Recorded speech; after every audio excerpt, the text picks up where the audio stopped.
Well, it's been a bit of a bleak week in the news, so we've found a few stories that might make you smile. Joining us are comedian Jen Brister and Church of England vicar, the Reverend, I call you Priestman Pat. Priestman Pat Allerton, welcome to both of you. Thanks for coming on. Jen, you're going to start with a story about humour, lack of humour, actually. Yes. So this story says that, this is from The Independent, and it says that work apparently makes us lose our sense of humour until we retire. Oh, my God, that is quite bleak, isn't it? Business scholars from California surveyed over 1 million people to explore how they use levity in the workplace and see how our laughter changes. Did you know that apparently we stop laughing at the age of 23 at work? 23. That is so depressing. It's certainly true in comedy.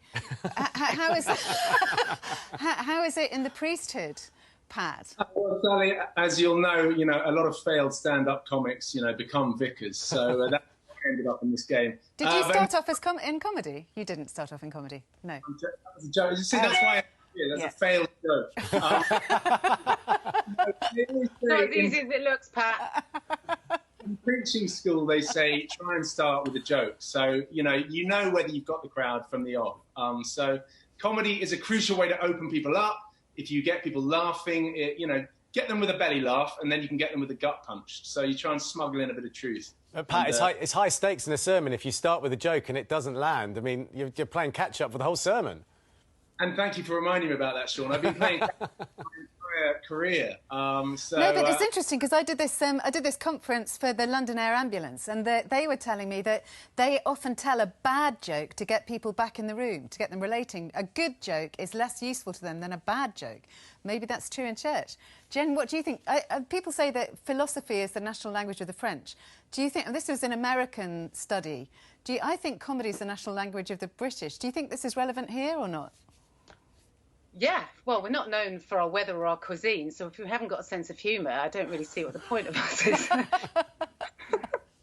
And to your point, yes, with comedians, what was it you were saying, that if a joke doesn't land? Yeah, if a joke doesn't land, the doctors and the air ambulance find that people become more present when there's a bad pun. They go, oh, and they're back in the room and they're relating to you, whereas a really good joke might take them out of themselves, but a bad joke brings them to engaging with the people around them. Oh, I guess I've never experienced that, having never told a bad joke. Right, Pat, move us on to the next story. It's about church and drugs. Yes, apparently the headline says that going to church is like taking drugs. And I just want to confirm for all of your viewers, Sean, that is absolutely the case. Look forward to seeing you at church next day. No, it's an extraordinary story. Researchers, I'm just reading my notes, have found that the feelings of social connection brought about by being part of a religious ritual can be lessened by a medicine that is usually used to stop opiate addicts getting high. So I guess it's saying that the chemicals released in the brain by these experiences, by these shared religious experiences, are much the same as the experiences we have when we're high, or people have when they're high, and that they can be lessened by the same drugs that are used. So I don't know what the Holy Spirit would have to say about that, speaking from a Christian point of view. Yeah, it seems like we can get these experiences in loads of different places. We can get them running or open air swimming. You do, Jen. What is it that we get so much out of community, do you think, Jen? Well, it's a shared experience, isn't it? And I suppose as comedians, and as vicars, we're quite similar in a way that we're trying to create a shared experience within a different setting, albeit. But yes, as comedians, that's what we're trying to do. Is we're trying to make a group of people laugh, and when you get like 200, 300, 400 people laughing in a room, that does create a sense of euphoria and a sense of momentum that will carry you as a performer. So I can relate to that. Yeah, I'm just gutted that I've been going to church all these years and I could have been taking smack. Yeah. I think that was where you went wrong, Sal. So Pat, pubs are becoming more restrictive, churches aren't. Are people going to be replacing that alcohol high with a spiritual high and coming to church? I hope so, Sean. I mean, that's why I'm in this game. I mean, come and check it out. Come and see if the headlines are true. Come and see if it's fake news. I can promise you, though, when the church gathers, and we're going big, our doors are open at St. Peter's, Notting Hill, come and visit. When the church gathers, Jesus promises to be there in their midst, giving his joy, his peace. And the amazing thing about the Holy Spirit filling us is that there's no come down. So that is one thing in its favour. So do just check out your local church. Definitely worth it. OK, I'm going to go on to a story that caught my eye. One of the big stories in the world of sport, chess cheating. They're calling it computer doping. This is in The Guardian. The cheating crisis engulfing chess as more and more play moves online. So the sport has enjoyed a huge boom in internet play this year because in-person events are not taking place, of course. This has meant a rise in the use of powerful chess calculators to cheat on a scale reminiscent of the scandals that have dogged cycling and athletics. Now, one leading chess detective, and I think it's fascinating. Chess detective. There's a chess detective out there. Well, he or she has said the pandemic was, without doubt, creating a crisis. Now, one chess tournament, there's 5 of the top 6 were disqualified for cheating. But, Pat, it's the taking part that counts, isn't it? Not the winning, surely. Have you ever... Got the wrong vicar on for this, Sean. It's definitely the winning that is the important thing.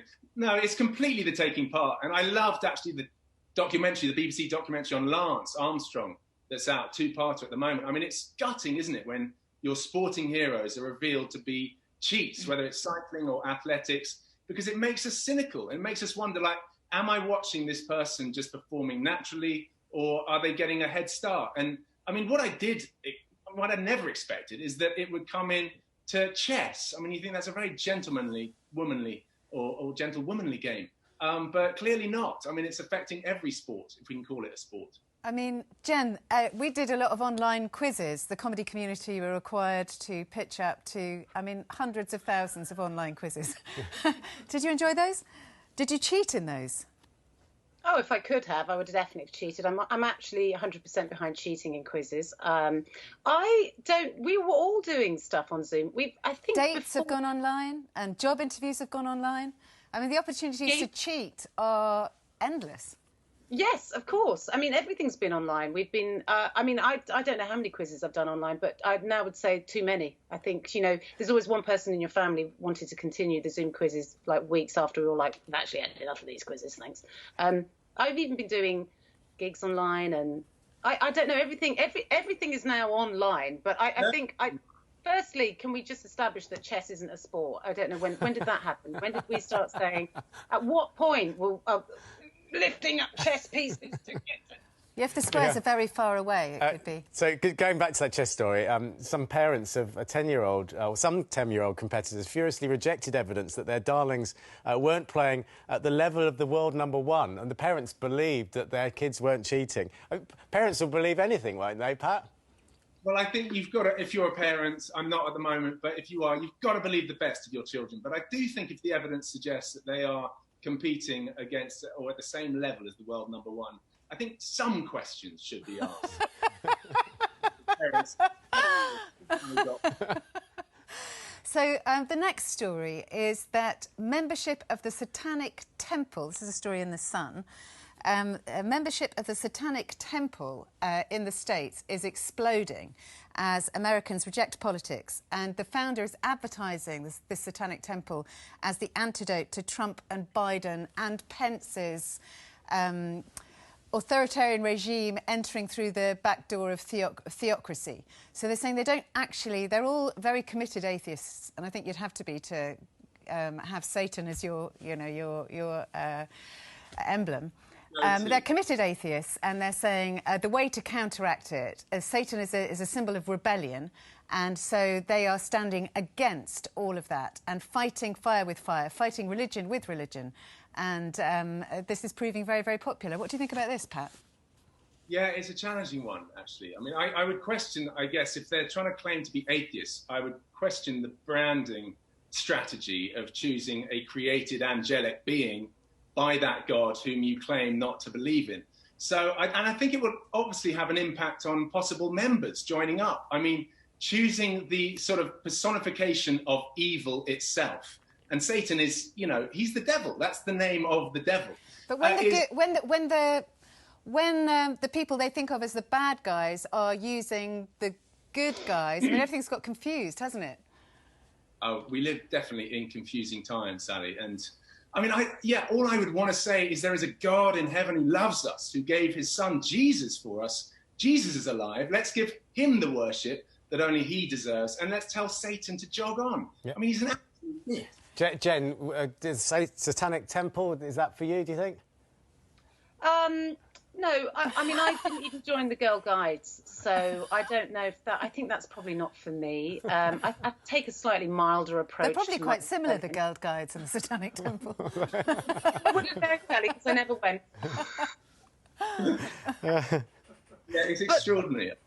Yeah, don't know what to make of it, but yeah. Look, I'm going to get us away from the Satanic Temple and talk about a story that I just think, sort of blows my mind. 1 in 4 of us might accept a relationship with a robot. This is in the Daily Mail.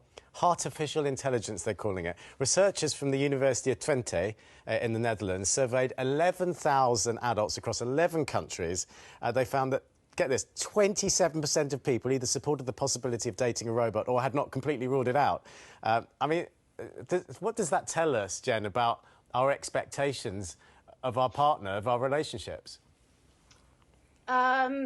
Well, I mean, I think a lot of us have been, during lockdown, thought, you know what, I'd swap you for a robot. I've certainly seen that glimmer in my girlfriend's eye on more than one occasion. As I've not cleared my bag away or not put my cereal bowl in the dishwasher, I've definitely sensed a bit of tension there. But I think a lot of the time, with the robots, I think a lot of people make the assumption that it might be a sex thing. You know, people want to just have a robot. But I think a lot of people are quite lonely, aren't they, as well? And, you know, if you're in an established relationship, you might be a little bit flippant about it. But I suppose if you have spent a lot of your life alone and you're like, I just want to come home and chat to a robot about my day and hold hands while watching EastEnders, then why not? I don't... Well, lots of people have relationships with Siri, don't they? It's only quite close relationships with Siri. Pat, if I came to you at St Peter's, Notting Hill, and I said, C-3PO and I want to get married, what would you say? I'd love to do some wedding prep with you, first of all. I usually look forward to meeting C-3PO. I think he's got something going on with R2-D2. You might need to check into that. But in all seriousness, I think sort of the data shouldn't surprise us, because what's the most difficult thing about a relationship is the fact that it's with another person, another human being. So some people might think, do you know what? I find that incredibly hard to relate to another person. But that's also where the richest part of relationship is, isn't it?